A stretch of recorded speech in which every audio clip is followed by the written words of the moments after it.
Important video के साथ। और वीडियो का नाम यदि मैं बताऊं तो वो है इविक्शन शूट, बेदखली का मुकदमा। माय डियर ऑल, आप तब बहुत बड़े प्रॉब्लम में आ जाते हैं जब आपके या आपके रिलेटिव के खुद अपना मकान होता है और कोई दूसरा आदमी वो किराएदार बन के कुछ दिन के लिए रहता है। फिर आप जो नॉर्म्स टर्म कंडीशन जो कुछ बनाए रहते हैं या किरायानामा बनाए रहते हैं, उसे क्या करता है वो कहीं न कहीं दरकिनार कर देता है, उसे नहीं फ़ॉलो करता है और कहता है या तो मैं किराया नहीं दूँगा, या तो जैसे आपने टर्म कंडीशन बताया था रहने का, वो मानने को तैयार नहीं है। या तो कोई आदमी आपकी ही संपत्ति में, आपकी ही प्रॉपर्टी में, आपके ही मकान में क्या करते हैं, अवैध कब्ज़ा कर लेता है, यानी वो ज़ोर ज़बरदस्ती से घुस जाता है। फिर आ जाती है कि बात, आप उसे हटाओगे कैसे? यानी वो आपको क्या करता है, आपके मकान में दखल कर देता है। यानी कई कारण हो सकता है, तो पूरा कारण आप कैसे समझेंगे? जब आप पूरा का पूरा वीडियो देखेंगे तो वीडियो पे पूरा बने रहिए और अंत तक जानिए कि आप कब कोई गैर तरीके से, गलत तरीके से आपके ही मकान में वह घुस जाता है, आपके मकान को दखल कर लेता है, अपने कब्ज़े में कर लेता है और वह बिना पैसा दिए हुए, बिना कानून का पालन किए हुए, बिना आपके परमिशन का या तो आपसे पूछता भी नहीं है, या तो कहीं ऐसा आपको डर लगता है कि आपके ही मकान से यह आदमी आपको न कहीं निकाल दे, ठीक? और वह अपना घर बसा ले, राइट? तो आइए वीडियो को पूरा देखिए, बहुत इम्पोर्टेंट है। यदि ऐसा सिचुएशन आपके साथ कभी आता है तो इसके लिए आपको इविक्शन सूट दायर करना होगा। अब है कि बेदखली का मुकदमा यानी इविक्शन सूट, ये क्या है? ये एक कानूनी प्रक्रिया है जो मकान मालिक के द्वारा किसी किराएदार या संपत्ति पर अवैध कब्जा करने वाले व्यक्ति को उस संपत्ति से हटाने के लिए शुरू की जाती है। यानी आपके मकान में किसी दूसरे आदमी ने गलत तरीका से, अवैध तरीका से घुस गया और वो खाली नहीं करता है, या तो वह किराए पे था, कुछ दिन के लिए था और वह फिर किराया भी नहीं देता है, या अब जो है ना सो आपको शुरू में किराया दिया और वह फिर किराया देना बंद कर दिया, तो यह मुकदमा अदालत में दायर की जाती है, इविक्शन सूट। अब इसका उद्देश्य क्या होता है? इसका उद्देश्य यह होता है कि अदालत से एक आदेश प्राप्त करना जो व्यक्ति को संपत्ति खाली करने के लिए मजबूर करे। यानी आपको कानून हाथ में नहीं लेना है।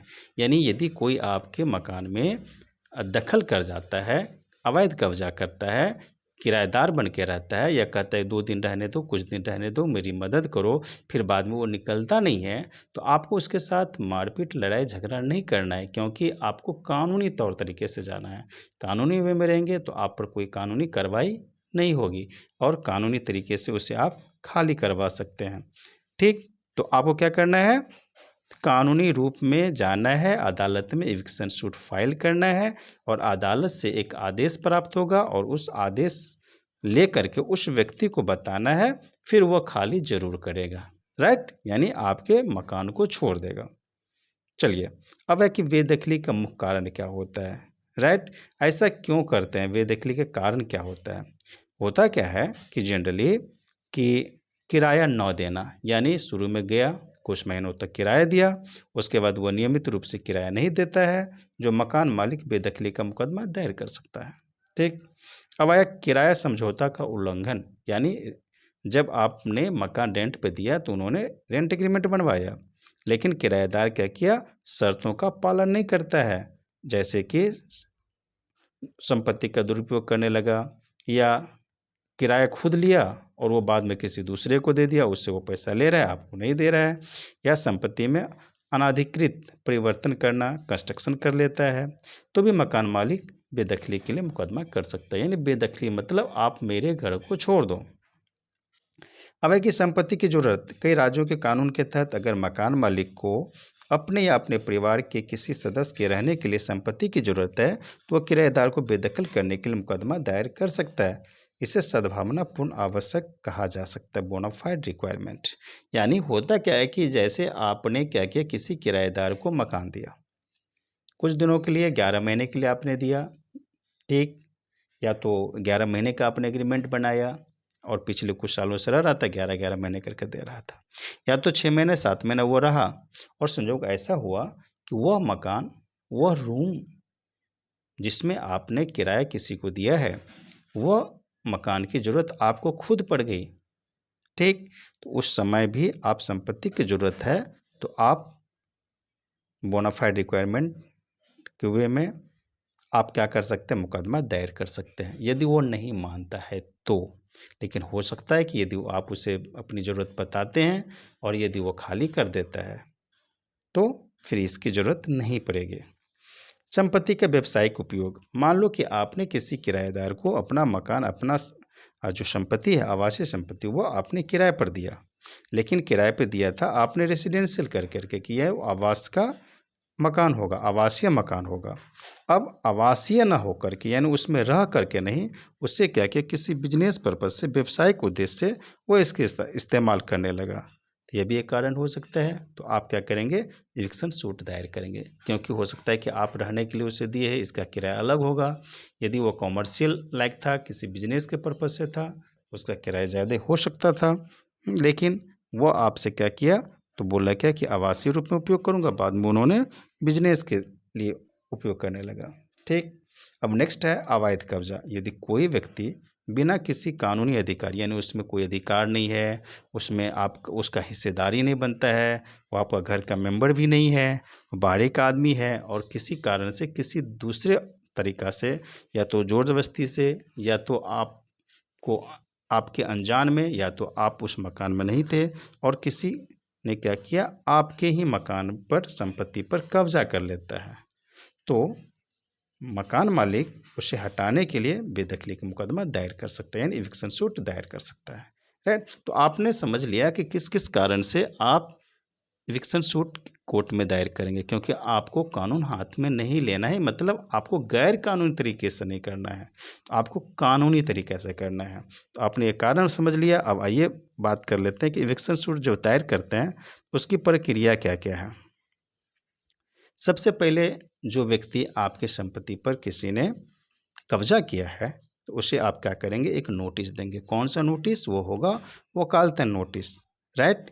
यानी आप उसमें साफ साफ बताएंगे कि यह नोटिस में कि आमतौर पर कि जैसे बेदखली का मुकदमा दायर करने से पहले मकान मालिक किराएदार को कानूनी नोटिस देता है, आप क्या करेंगे, उसमें साफ साफ डालेंगे कि आप इतने से इतने दिन से आप इस प्रॉपर्टी को, इस संपत्ति को कब्जा किए हुए हैं, और जिसकी आपकी ज़रूरत है, किराए का समझौता का उल्लंघन किया है, जो भी कारण होगा, जैसे मैंने कारण आपको बताया, उस कारण के तहत आप उससे बोलेंगे कि संपत्ति खाली करें, और उसे एक समय देंगे कि 15 दिन या 30 दिन।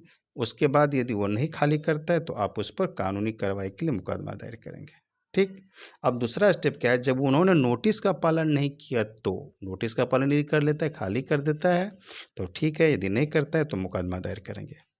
तो नोटिस के बाद आप क्या करेंगे, किराएदार संपत्ति खाली नहीं करता है तो आप सिविल कोर्ट में जा कर के बेदखली का मुकदमा दायर करेंगे, ठीक।